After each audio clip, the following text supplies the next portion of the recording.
Works bill పైన సర్వత్రా చర్చ నడుస్తుంది. పార్లమెంట్లో కూడా ఈ అంశంపైన చర్చ సాగనుంది. పార్లమెంటుకు తప్పక హాజరు కావాలని అన్ని పార్టీల సభ్యులకు అల్టిమేటం జారీ చేశారు. కేంద్రం తీసుకొస్తున్న వర్క్స్ సవరణ బిల్లులో అనేక వివాదాస్పదమైన అంశాలు ఉన్నాయని ప్రతిపక్షాలు ఆరోపిస్తున్నాయి. కేంద్రం కావాలని సున్నితమైన అంశాన్ని కదుపుతోందని విమర్శిస్తున్నాయి. అంతేకాకుండా రెండు వర్గాల మధ్య ఐక్యతను దెబ్బతీస్తున్నారంటూ మండిపడుతున్నాయి. అసలు వర్క్స్ సవరణ బిల్లులో ఏముంది?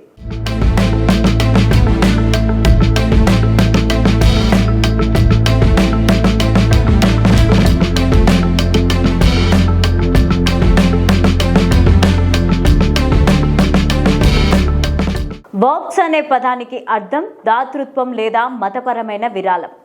ముస్లిం సామాజిక వర్గంలో వర్క్స్ అనేది ఎక్కువగా స్థిరాస్తి రూపంలోనే ఉంటుంది.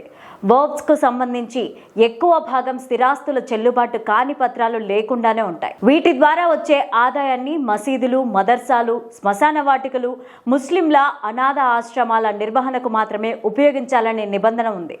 అయితే ఇక్కడ వర్క్స్ను ఒక ఆస్తిగా నిర్ధారించిన తరువాత దానిని ఒక వ్యక్తి లేదా సంస్థకు బదిలీ చేయడం సాధ్యం కాదు, అమ్మడం కూడా వీలు కాదు. భారతదేశంలో 10 లక్షల ఎకరాల భూములు, 8 లక్షలకు పైగా ఆస్తులు వర్క్స్ బోర్డు నియంత్రణలో ఉన్నాయి. అయితే వర్క్స్ బిల్లులో కేంద్రం తీసుకొచ్చిన సవరణలు వివాదాస్పదంగా మారాయి. వర్క్స్ బోర్డులో ఉన్న ఆస్తుల వివాదాలను పరిష్కరించే బాధ్యత ప్రభుత్వానికి ఇచ్చే విధంగా ఉండడంతో ముస్లింలు దీనిని వ్యతిరేకిస్తున్నారు.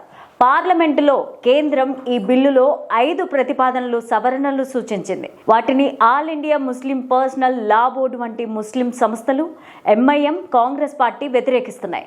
కేంద్ర వర్క్స్ కౌన్సిలర్ రాష్ట్ర వర్క్స్ బోర్డులో ముస్లిం సామాజిక వర్గానికి చెందిన వ్యక్తులు కూడా భాగస్వామ్యులుగా, సభ్యులుగా చేర్చాలని ప్రతిపాదనను కేంద్రం తప్పనిసరి చేసింది. వర్క్స్ ఆస్తులకు సంబంధించి వివాదం ఉంటే అది ప్రభుత్వానికి దగ్గుతుందా, వర్క్స్ బోర్డుకు దక్కుతుందా అనే విషయాలకు సంబంధించి రాష్ట్ర ప్రభుత్వం సీనియర్ అధికారి తుది నిర్ణయం తీసుకుంటారు. ప్రభుత్వంలో పనిచేస్తున్న అధికారి ప్రభుత్వానికి వ్యతిరేకంగా ఎప్పుడూ నిర్ణయం తీసుకోరు. అలాంటప్పుడు తీర్పు తమకు వ్యతిరేకంగా ఉంటుందని ముస్లిం సంస్థలు వాదిస్తున్నాయి. జిల్లా న్యాయమూర్తి సంయుక్త కార్యదర్శి హోదా కలిగిన రాష్ట్ర ప్రభుత్వ అధికారిని వర్క్స్ ట్రిబ్యునల్ బోర్డులో చేర్చాలని బిల్లులో కేంద్రం ప్రతిపాదించింది. ట్రిబ్యునల్ తీసుకున్న నిర్ణయాన్ని హైకోర్టులో సవాలు చేయవచ్చని కూడా బిల్లులో స్పష్టం చేసింది. ఒకవేళ ఈ బిల్లు చట్టంగా వస్తే 6 నెలల లోపు ప్రతి వర్క్స్ ఆస్తిని కేంద్రం తన పోర్టల్లో నమోదు చేయాల్సి ఉంటుంది. మరోవైపు వర్క్స్ ట్రిబ్యునల్ ఎంపిక చేసిన వర్క్స్ బై యూజర్ క్లాస్ ను తొలగించడానికి తీసుకొచ్చిన ప్రతిపాదనను ముస్లిం సంఘాలు తీవ్రంగా వ్యతిరేకిస్తున్నాయి. ఈ నిబంధన ప్రకారం ఆస్తిని మతపరమైన లేదా ఇతర కార్యక్రమాల కోసం ఉపయోగిస్తే ఎటువంటి అధికారిక పత్రాలు లేకుండానే దానిని వర్క్స్ ఆస్తిగా పరిగణిస్తారు. అయితే దీనిని తొలగించాలని వర్క్స్ బిల్లులో కేంద్రం పొందుపరిచింది.